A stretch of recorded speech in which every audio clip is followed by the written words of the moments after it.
Just for some context for our viewers across the country, can you explain to us where Ararat is in relation to the Grampians fire and how prepared is the community right now?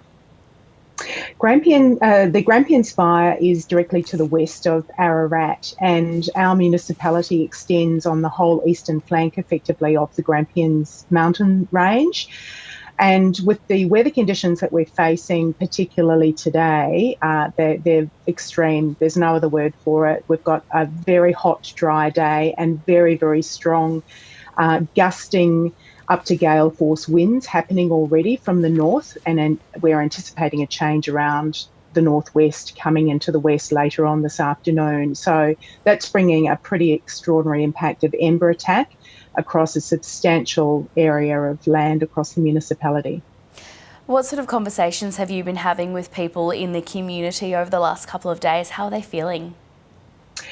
There's a lot of anxiety, as you can well imagine, Melissa, but it's been about preparedness. We've had some very good community meetings with information being shared by the fire authorities, and there's no mistake about this. This is a really, really dangerous time, and fire authorities have been very clear: heed the warnings, enact your fire survival plan, and that's the best way that we can avoid injuries and loss of life.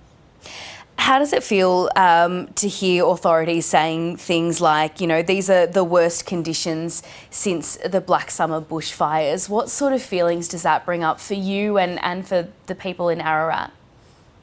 Look, it really brings it home to a lot of the communities that we have running west of Ararat. The Moyston community, obviously the Pomona community, suffered devastation in the 13th of February fires only earlier this year.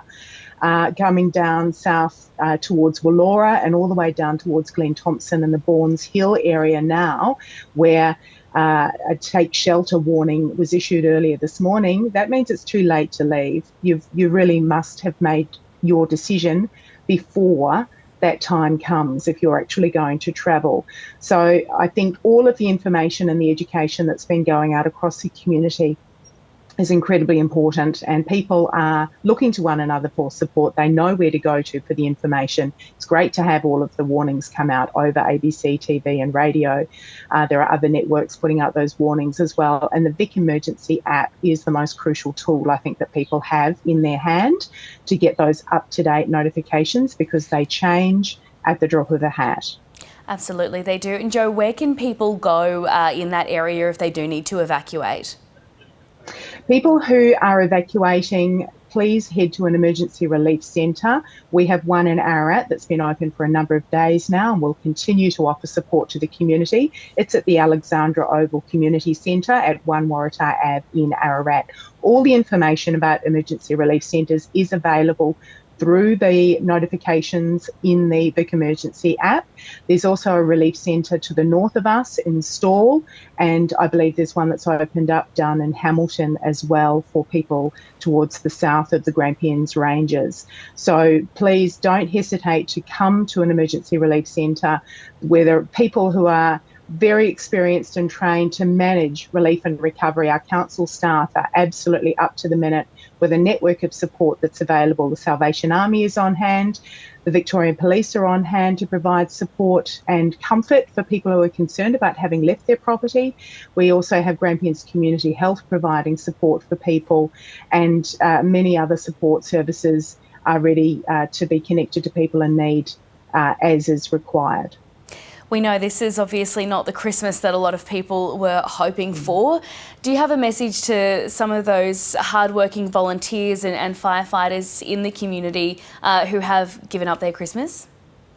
A huge, huge thank you. It's been a massive sacrifice that people have made to keep others safe. It's been absolutely extraordinary. I live half an hour southeast of Ararat. I'm just bordering the Watch and Act zone myself.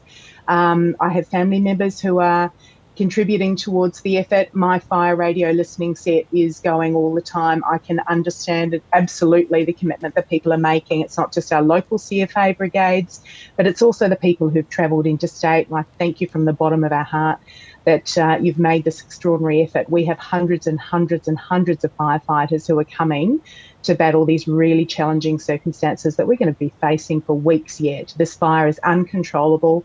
It's not contained. The very best we can do is deal with the spot fires as they break the fire front, and that's the fact of the matter. This is really, really dangerous, Melissa.